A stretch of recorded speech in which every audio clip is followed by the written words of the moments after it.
விவசாய நண்பர்கள் அனைவருக்கும் வணக்கம். இந்த வீடியோ பதிவுல நம்ம எதை பத்தி பார்க்க போறோம்னா, நம்ம எல்லாருக்கும் ஆதார் அட்டை இருக்கிற மாதிரி விவசாயிகளுக்கும் விவசாய அடையாள அட்டை அப்படிங்கறத அரசாங்கம் வழங்க போறாங்க. இதை பத்தி தான் இந்த வீடியோ பதிவுல பார்க்க போறோம். இப்போதான் நம்ம சேனலை பாக்குறீங்கன்னா நம்ம சேனலை மறக்காம சப்ஸ்கிரைப் பண்ணி வச்சுக்கோங்க. விவசாய பற்றி அனைத்து தகவலும் உங்களுக்கு உடனடியாக வரும். ஸோ வீடியோக்குள்ள போலாம். இந்த விவசாய அடையாள அட்டை அப்படின்னா என்ன அப்படின்னா, நம்மளோட ஆதார் அடையாள அட்டை இருக்கிற மாதிரி தான் இந்த விவசாய அடையாள அட்டை. இதுல விவசாயிகளுக்கான பர்டிகுலரா முக்கியமா விவசாயிகளுக்கான அடையாள அட்டை தான் இது. இந்த அட்டையில அந்த விவசாயியோட பேரு, விவசாயியோட முகவரி மற்றும் அந்த விவசாயிகள் என்னென்ன தொழில் பண்ணிட்டு இருக்காங்க. உதாரணத்துக்கு அவர் விவசாயம் மட்டும் பண்றாரா, இல்ல கால்நடைகள் வளர்க்குறாரா, விவசாயம் பண்ணா எந்த பயிர் போட்டிருக்காரு, எத்தனை வாட்டி போட்டிருக்காரு, எப்போ அந்த பயிரை போட்டிருக்காரு, இந்த மாதிரி அவரோட விவசாய நிலம் மற்றும் விவசாயத்துல என்ன அவர் உற்பத்தி பண்றாரு அப்படிங்கிற எல்லா விவரமுமே அந்த கார்டுல வந்துடும்.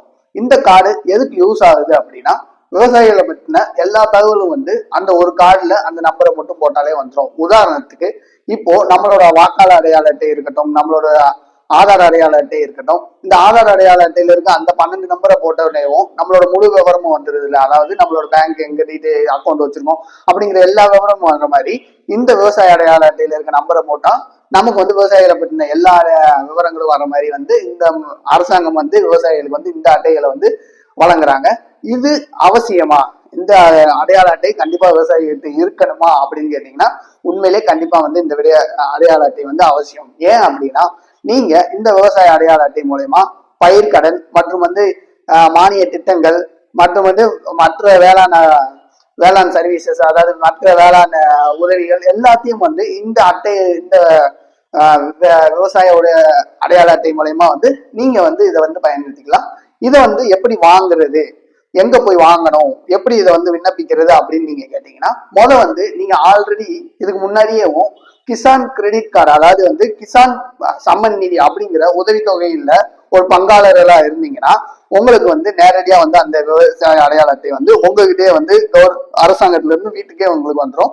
அப்படி இல்ல, நான் அதுல ஒரு பங்காளரா இல்ல, அதுல ஒரு பயனாளியா இல்ல அப்படின்னு சொன்னீங்கன்னா, நீங்க பக்கத்துல இருக்க வேளாண் அலுவலகத்துல போய் உங்களோட விவரங்கள், அதாவது உங்களோட லேண்டு, உங்களோட நில விவரங்கள், நீங்க என்ன பயிர் உற்பத்தி பண்றீங்க, நீங்க எவ்வளவு நிலம் வச்சிருக்கீங்க அப்படிங்கிறத வேளாண் அலுவலகத்தை போய் சமர்ப்பிக்கிறப்ப உங்களுக்கான அந்த அடையாள அட்டை கூடிய சீக்கிரத்துல வந்துடும். இதை அரசாங்கம் என்ன சொல்லியிருக்காங்கன்னா, 2026 2027க்குள்ள 11 கோடி விவசாயிகளுக்கு இந்த விவசாய அடையாள அட்டையை நாங்க கொண்டு போய் சேர்ப்போம் அப்படின்னு சொல்லியிருக்காங்க. அதுல முதல் கட்டமா இப்போ 6 கோடி விவசாயிகளுக்கு இந்த அடையாள அட்டையை நாங்க கொண்டு போய் சேர்க்க போறோம் அப்படிங்கிறத சொல்லியிருக்காங்க.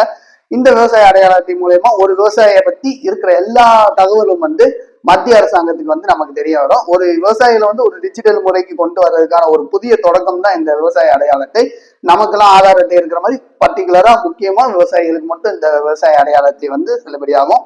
இது உண்மையிலேயே கவர்மெண்ட் அரசாங்க சைட்ல இருந்து உண்மையிலே ஒரு நல்ல ஒரு மூவ்னு தான் சொல்லுவேன். ஏன்னா ஒரு கார்டு மூலயமாவே விவசாயிகள் அவங்களோட எல்லா தேவைகளையும் பூர்த்தி செஞ்சுக்கிட முடியும். உதாரணத்துக்கு நீங்க பயிர் கடன் வாங்கணும்னா இதுல வாங்கிக்கலாம். அது போக மானிய திட்டங்களுக்கு விண்ணப்பிக்கணும்னா இந்த கார்டு மூலயமாவே நீங்க விண்ணப்பிச்சுக்கலாம். தேவையில்லாத எந்த ஒரு அலைச்சல், எந்த ஒரு செலவுகளும் இருக்காது. அதனால இந்த உங்களோட விவசாயம் பண்ற அனைத்து நண்பர்கள் மற்றும் உறவினர்களுக்கு இந்த வீடியோவை கண்டிப்பா அனுப்பி விடுங்க. அவங்களும் விவசாய அடையாள அட்டை வாங்கி பயனளியட்டும். ஏன்னா இது எல்லா விவசாயிகளுக்கும் அரசாங்கத்துல இருந்து கொடுக்குற ஒரு மிகப்பெரிய உதவி மாதிரி தான். அதனால உங்களோட விவசாயம் பண்ற நண்பர்கள் எல்லாத்துக்கும் இந்த வீடியோ தெரிவிக்கப்படுங்க. ஸோ கண்டிப்பா அனைவருக்கும் பயனுள்ளதா இருக்கும். இது போக எதுவும் சந்தேகங்கள் இருந்தா நம்மளோட கமெண்ட் செக்ஷன்ல நீங்க உங்களுக்கு கமெண்ட் கேள்விகளை எழுப்பலாம். அது போக உங்களோட உறவினர்களுக்கு அனுப்பி விட்டுட்டு நம்ம சேனல் யூஸ்ஃபுல்லா இருக்கும்னு நினைச்சீங்கன்னா நம்மளோட சேனலை சப்ஸ்கிரைப் பண்ணி வச்சுக்கோங்க. நன்றி, வணக்கம்.